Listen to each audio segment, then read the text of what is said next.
బిల్వమంగళ లీలాశుక ప్రణీతమైన శ్రీకృష్ణ కర్ణామృతము ప్రథమాధ్యాయము 2వ శ్లోకము. అస్తి స్వస్తరుణీకరగ్రవిలసత్ కల్పప్రసూనాప్లుతం వస్తు ప్రస్తుత వేణునాదలహరీ నిర్వాణ నిర్వాకులం స్రస్తస్రస్త నిరుద్ధనీవి విలసద్గోపీ సహస్రావృతం హస్తన్యస్తనతాపవర్గమఖిలోదారం కిశోరాకృతిం. బాలస్వరూపమై 3 కాలములందు ఉండడమే తన లక్షణమైన ఒక తత్వం కలదు. ఆ తత్వమే లీలాశకుని కావ్య వస్తువు. అంటే శ్రీకృష్ణుని బాలలీలా విలాస వర్ణనమే. అతడు శాశ్వత ఆనంద స్వరూపము. కృష్ ధాతువు నుండి ఉద్భవించినదే కదా కృష్ణ శబ్దము. ఎడతగని ఆనంద స్వరూపము. ఆ వస్తువు అయిన శ్రీకృష్ణుని స్వరూపము ఎట్లుండునో ఈ శ్లోకములలో విశేషణములతో వర్ణించాడు. ఆ శ్రీకృష్ణ పరబ్రహ్మమే, ఆ శ్రీకృష్ణుడనేటువంటి వస్తువే లీలాశకుని యొక్క వర్ణనా వస్తువు, కావ్య వస్తువు. ఒక 5-6 అంశములలో ఆ వస్తువు ఎలా ఉందో ఈ శ్లోకంలో చక్కగా వర్ణించారు మన లీలాశుకుల వారు. స్వర్గలోకంలో గల స్త్రీల యొక్క చేతి వ్రేళ్ల కొనలయందు ప్రకాశించుచున్న హరిచందన, మందార, పారిజాత, కల్పక సంతానములను దివ్య దేవతా వృక్షములకు పూచిన పువ్వులతో నిండారా స్నానమాడినట్లు ఉన్న శరీరము కలది ఆ వస్తువు. ఏమిటా వస్తువు? మన కృష్ణుడే.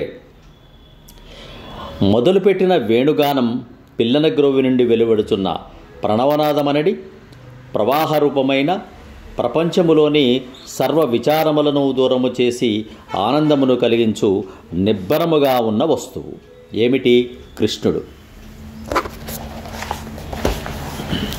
మాటమాటికి జారిపోవుచున్న చీర పోకముళ్ళ సవరించుకొనుచు వయ్యారములు ఒలుకుచున్న వేల కొలది గోపికా స్త్రీలతో పరివేష్టింపబడి ఉన్నది ఆ వస్తువు శ్రీకృష్ణుడు.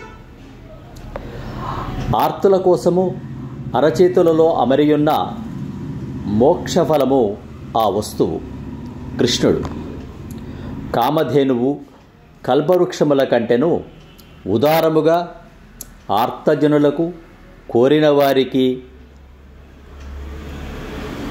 ఉదారంగా దానమిచ్చేటువంటి వస్తువు శ్రీకృష్ణుడు. అలాంటి శ్రీకృష్ణుడు బాలస్వరూపమును దాల్చి ఉన్న శాశ్వత వస్తువు కలదు.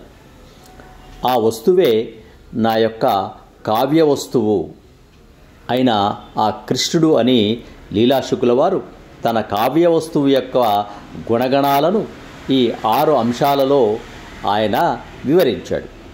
అలాంటి కావ్య వస్తువు అయినటువంటి ఆ వస్తువు బాలకృష్ణుని ఈ కావ్యంలో దాదాపుగా 3 అధ్యాయాల్లో 331 శ్లోకాలలో మనకు వివరించాడు. అయితే ఈ శ్రీకృష్ణ కర్ణామృతంలో మనకు ఒక చక్కని అంశం కనిపిస్తోంది. తెలుగు పద్యాల్లో వలె దీనిలో కూడా అనేక రకాలైన అలంకారాలను ఈయన పొదిగాడు. అలంకారానికి అలంకారమైన శ్రీకృష్ణుని వర్ణించడంలోనే ఈయన ఈ అలంకారాలను మనకు తెలుస్తుంది.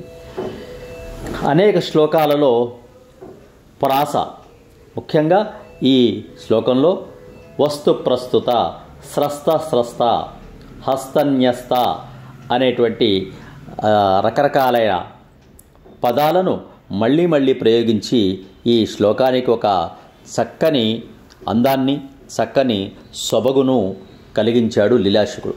ఇలాంటి లీలాశుకుల వారి శ్లోకాలు రోజుకొకటి భావయుక్తంగా అనుసంధానం చేసేటువంటి ప్రయత్నం చేద్దాం. మీరంతా ఆచార్య శ్రీశక్తి ఛానల్ను సబ్స్క్రైబ్ చేసుకోండి. ఇలాంటి శ్లోకాలను ఈ 331ని వినే ప్రయత్నం చేయండి. శ్లోకాన్ని మరొక్కసారి అనుసంధానం చేద్దాం.